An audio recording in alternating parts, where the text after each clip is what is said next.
Buenos días, hermanos. Hoy 27 de diciembre la Iglesia celebra la fiesta de San Juan, apóstol y evangelista. Él, como dice el Evangelio, era el discípulo amado, también el hijo adoptivo y protector de María cuando a los pies de la cruz Jesús, en testimonio o como testamento de su última voluntad, entregó su madre, la Virgen María, al cuidado y al amor de Juan, el discípulo virgen y amado. Él también fue testigo del sepulcro vacío junto con Pedro el día de la resurrección, y a la hora de anunciar, como dirá en su primera carta al inicio del capítulo 1, quién es Jesucristo, él dirá: lo que hemos visto, lo que hemos oído, lo que han palpado nuestras manos, lo que han visto nuestros ojos acerca de la palabra de la vida, y lo pone con mayúsculas la Biblia, la palabra de la vida, Jesucristo es el camino, la verdad y la vida, os lo anunciamos. O sea que la fe no es el anuncio de ideas y de doctrinas. La fe es el anuncio de la experiencia de un resucitado que ha entrado en relación con nosotros y nos ha cambiado la vida. Bueno, pues ¿quién es este Juan?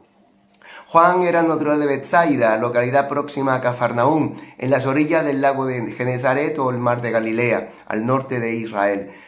Era hermano de Santiago el mayor y eran los hijos de Zebedeo y de Salomé, parientes de Jesús y amigos y compañeros de trabajo, diríamos como socios de la empresa pesquera que tenían entre Andrés y Pedro, Simón Pedro, y los hijos y Zebedeo. Vivían de la pesca, pero a diferencia de Andrés y de Simón, los zebedeos tenían una posición acomodada, con una barca grande y jornaleros a su cargo. A Santiago y a Juan les dio Jesús el apodo de Boanerges, hijo del trueno, por el ímpetu y la vehemencia con que ellos vivían las cosas. Recordamos aquel pasaje cuando pasaron de Galilea a Judea, subían a Jerusalén y tuvieron que pasar por Samaria, y no los recibieron, ni a Jesús ni a los discípulos. Entonces los hijos de Zebedeo, Juan y Santiago, le dijeron al Señor: Maestro, Señor, ¿quieres que pidamos que Dios mande fuego del cielo? Que nos mande un rayo, diríamos nosotros, y los parta por este rechazo que te tienen a ti, que eres el Hijo de Dios. Y Jesús dice: pero hombre, no sé de qué espíritu sois. Yo no tengo ese espíritu. O sea, yo recibo el mal y yo devuelvo el bien, el amor. Ese espíritu no es mi espíritu. Entonces, buena lección que aprendieron ellos aquel día, que también nos ayuda a nosotros a tener este espíritu de humildad y mansedumbre que ha dicho Jesucristo. Aprended de mí, que soy manso y humilde de corazón. De los mansos es el reino de los cielos, y la humildad es la que nos abre las puertas del cielo. La vida de Juan, aunque hay algún periodo del que apenas tenemos noticia, dentro de su biografía puede considerarse dividida en varias etapas. En primer lugar, ambos hermanos se sintieron cautivados por la predicación del Bautista y le siguieron junto al Jordán, siendo uno, Juan, de los discípulos que le acompañaban, igual que Andrés. Cuando Jesús se acerca al Jordán, Juan exclama: «He aquí el Cordero de Dios, el que quita el pecado del mundo».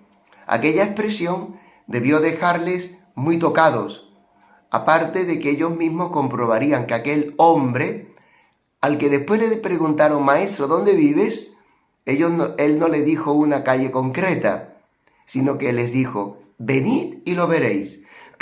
Para ver dónde vive Jesús y quién es Jesús, no es posible conocerlo, sino es experimentándolo, viviendo con él.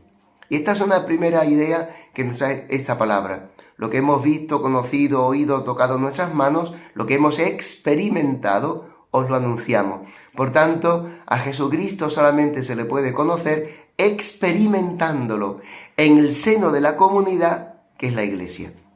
Bueno, pues esta expresión, decimos, el Cordero de Dios, seguramente les dejó muy tocados, porque veían en este hombre Jesús algo especial.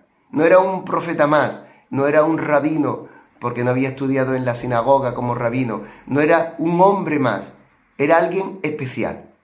Y ellos quedaron cautivados desde el principio de su presencia, de su palabra y de su vivir.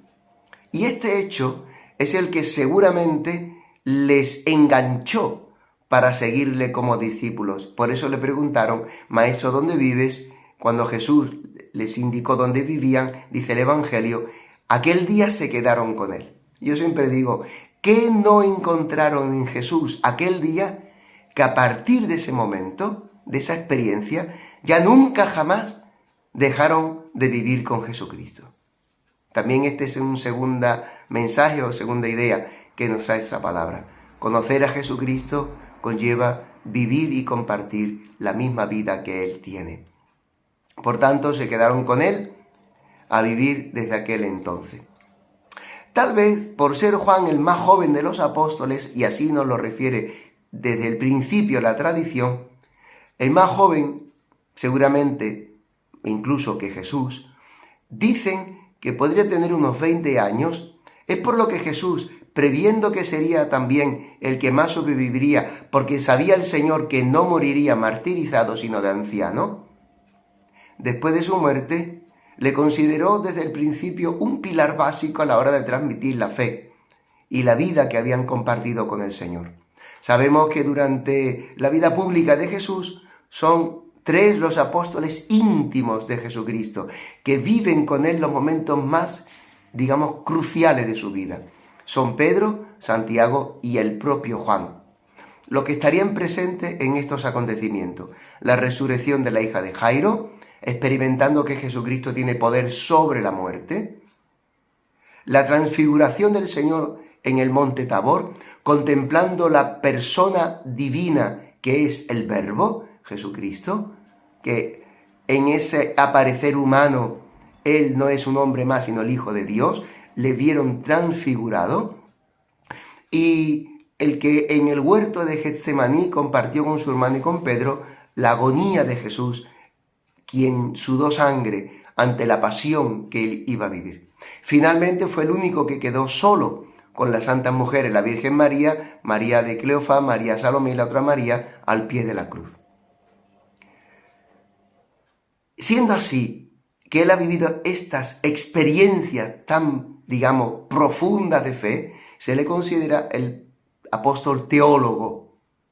No que los otros no lo sean, pero por eso la representación simbólica de San Juan es el águila, hace ver que es desde las alturas divinas del cielo, contempla el misterio de Dios y así nos lo anuncia.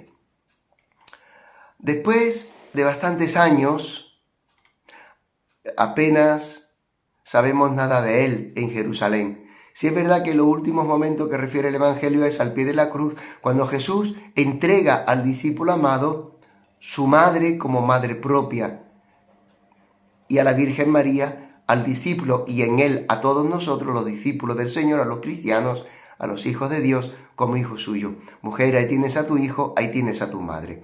Ese ha sido el testamento de Jesús. Las últimas palabras, dice el Evangelio, y inclinando la cabeza, entregó el Espíritu. Bueno, pues después de este momento de la sepultura, y de experimentar que el sepulcro está vacío, como dice el Evangelio de hoy, y perplejos verán, dice, las vendas y los lienzos, y Juan dice que viéndolo creyó, experimentaron la presencia del Señor resucitado ese mismo día de la resurrección, de la Pascua, en el cenáculo, junto con los otros 9 discípulos, porque Judas fue el traidor y se ahorcó, ya quedan 11, y Tomás no estaba en esa primera tarde del cenáculo, en esa primera tarde pascual. Ellos vieron y Juan vio a Jesús resucitado, con las llagas, y no era un espectro, un fantasma. Dice que lo tocaron a la palabra de Jesús que le dijo, tocadme, palpadme, ve que un fantasma no tiene carne y hueso, como veis que yo tengo. Bueno, pues después de la resurrección y de la ascensión, la tradición cuenta que Juan, junto con la Virgen María, fueron a vivir a Éfeso. Y allí fue el centro de su actividad. En Asia, precisamente, dejaría una profunda huella, hasta el punto de que en el continente le consideran su apóstol. Diríamos en Asia Menor, lo que actualmente es Turquía. Sabemos que fue bastante perseguido y que tuvo que refugiarse en la isla de Patmos. Allí existe un monasterio ortodoxo dedicado a su memoria, algo parecido a una fortaleza en lo alto de la isla, y más abajo hay una cueva en la que, según la tradición, él tuvo las revelaciones, las visiones del Apocalipsis y allí escribió el Apocalipsis. Cierto es que nos ha dejado un precioso legado, su Evangelio, el libro del Apocalipsis y las 3 cartas o epístolas, que configuran todo el corpus joanneo. Se ignora los destinatarios de estas cartas y la fecha en que fueron escritas, pero se cree que podría haber sido a finales del siglo I, estando más o menos claro que él murió entre el 90 y el 105 o el 110 de nuestra era, por tanto, esos escritos fueron anteriores. Y estaban dirigidas a los cristianos de Éfeso, especialmente la primera carta. Tal como queda apuntado, a pesar de las controversias en torno a si San Juan es la misma persona que el evangelista, aquí damos por descontado lo que ha transmitido la tradición, que es el mismo apóstol que escribió el Evangelio, las 3 cartas joaneas y el libro del Apocalipsis. Sobre el final de la vida de Juan ha surgido también durante la historia distintas polémicas. Durante algún tiempo se habló de la asunción de Juan, porque se creía, como le dijo el Señor en el Evangelio, y si quiero, le dijo a Pedro, y si quiero que éste se quede conmigo hasta que yo vuelva, y eso quedó con la memoria de la comunidad cristiana primitiva, como que Juan no moriría, y se haría su vida al cielo en cuerpo y alma. Nada tenemos de constancia de esto, y por tanto descartamos esta hipótesis. Lo que sí ha quedado en la memoria de la comunidad cristiana y por tanto en la tradición, que él llegó a una edad anciana, que no sufrió el martirio físico, aunque por el Evangelio, cuando dice que ellos pidieron un puesto a la derecha y a la izquierda de Jesús en el reino, y el Señor le preguntó, ¿podéis beber la copa que yo voy a beber? Ellos dijeron, sí, podemos, y Jesús les refirió, ciertamente la copa la beberéis. Algunos han creído que él fue martirizado y que vivió el bautismo en sangre. Tampoco hay constancia de este hecho en la tradición y por tanto descartamos también esta hipótesis. Nos quedamos con la que tradicionalmente ha recibido la Iglesia.